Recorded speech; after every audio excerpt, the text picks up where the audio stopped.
Hello, BookTube, and welcome back to People April, a BookTube event created by Roz at Skelly Dandling About the Books and Elizabeth at Bookenza Books, celebrating life writing of all kinds, letter collections, autobiographies, ghost-written memoirs, non-ghost-written memoirs, and also full-dress biographies, which I love. I love all kinds of life writing, but full-dress biography is my favorite kind of writing.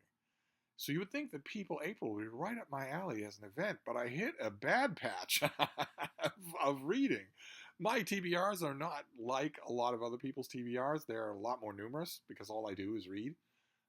So I made a promise to myself at the beginning of People April that in addition to all the reading that I do every night, like I get books in the mail, I'm constantly looking at the older books that I get at the Brattle and elsewhere. So as the evening is slowly growing on, and I'm doing whatever I need to do, and making videos where I talk to my imaginary booktube friends, and also deal with the tiny baby bean right next to me. As I'm doing all of that, in the back of my mind, there's a constant slotting process of what the night's reading is going to be when all of that stuff is over with, and it's just reading. And for April, I am adding a life. I'm adding some sort of biographical writing to every night. And there was a patch there where those choices, which are largely done at random, were so bad that I was starting to think that People April was cursed. Was a cursed booktube event. But last night's was also really good. I had a return to form with a new biography that I really enjoyed. And last night's is an older biography. I think this is 40 years old. That I really enjoyed. I don't think I ever read this. This is Dorothy Canfield Fisher by Ida Washington. And it's about the once upon a time best-selling author Dorothy Canfield Fisher, and also she was also a crusader on social issues, well ahead of her time. Synonymous author with Vermont, although she was not born there. She became synonymous with Vermont and also wrote a huge amount about Vermont and cared about a lot of issues that touched on the Vermont of her day. Her books, I believe, are entirely out of print, but her life is fascinating. She always had a broad smile for anyone, but she was absolutely bulldog determined with the causes that she cared about. Equal rights, women's rights, all sorts of things like that. She recently, in recent memory, in the last 10 years or so, went through cancellation, of course, as everyone does in the 21st century, wherever there might be weakness, wherever there might be a gazelle that's limping just a little, let's pounce, whether we want to or not. Bloodshed is good. It's its own end. Probably because she said something that doesn't translate into Twitter in one of her voluminous writings.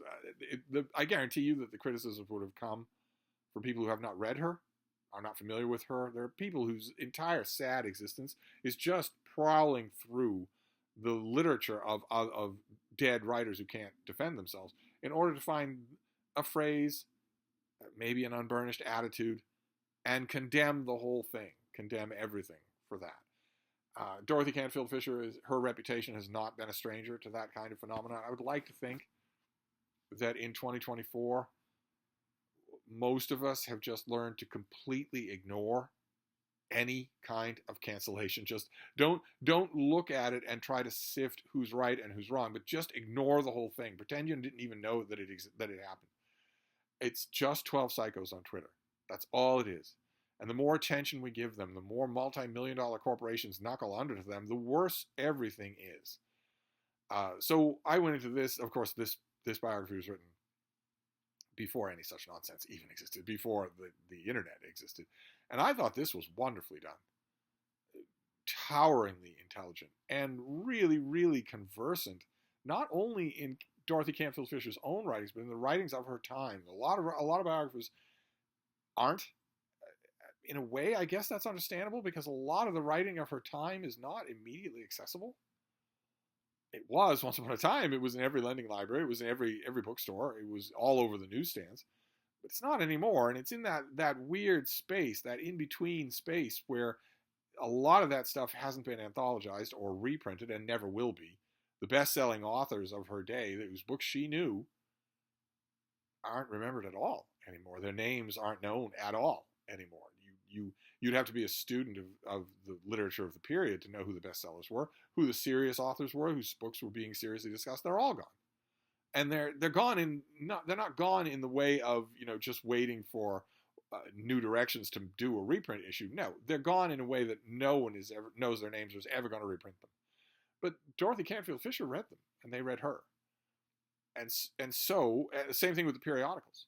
Unless you have the luxury of the Brattle Bookshop that has 100-year-old Harper's issues out there in the sale lot, it might be hard for you to come across a lot of the stuff that filled her intellectual life, her writing life. And as a result, I'm a little bit forgiving when biographies of hers are a little weak on that subject. This one was not at all. This was almost a literary biography, and I thought wonderful, even-handed, and very, very well written. So, my People April, I think, has been well and truly turned around. The surefire way will if I read 3 great books in a row. Then I will know for sure that it wasn't a cursed event. It was just a cursed week. We all have those in our reading life. I am going to, once again, pick something at random for tonight, and I'll just hope for the best. And that randomness is going to be absolute. I want to stress this because when I was reading this book last night and when I finished it, and had just a big smile on my face, was, boy, that was really good. Learned a lot about the subject, a subject I know already a lot about. I learned a lot about it and really enjoyed the reading experience. And when I was done with it, I thought about fellow booktuber Britta Bowler, who is widely regarded by the incels on Reddit as my legally wedded wife. I thought about something that Britta messaged to me over a year ago, might have been 2 years ago, when I was just, grousing to her about annoying stuff that I was reading. This is what happens if you Voxer with me. I will often grouse about annoying stuff that I'm reading. The luxury of having, a messaging app with other dedicated readers, I'm not going to let that go. So I was probably grousing with her about some new release that I read and thought was terrible, or maybe a whole day's worth of new releases that I read and they were all terrible. And at one point, I'm not sure she was completely joking, but at one point she tossed off a remedy for that little curse that I was going through. She said, just read women. And the horrible thing about a tossed off line like that is when it comes back haunting you because it seems more and more true. I want to stress what I believe, I hope, that I stressed to Britta at the time, which is that I am a Giga Chad influencer in the manosphere. So I'm not going to just read women, even though they tend to write really good books. I'm I'm not going to read just women. The choice tonight for a biography will be completely random. Completely random. And we'll see. I will report back. But I think that People April is on pretty good footing at this point. So I'm going to resist the urge. I'm sure that a lot of Dorothy Canfield Fisher's writing is free on Project Gutenberg. I'm going to resist the urge to go after any of it. I'm just going to stick with life reading instead of going down rabbit holes of people's writing. So I'll wrap this up, and we will see how People April fares tomorrow. Thank you, BookTube.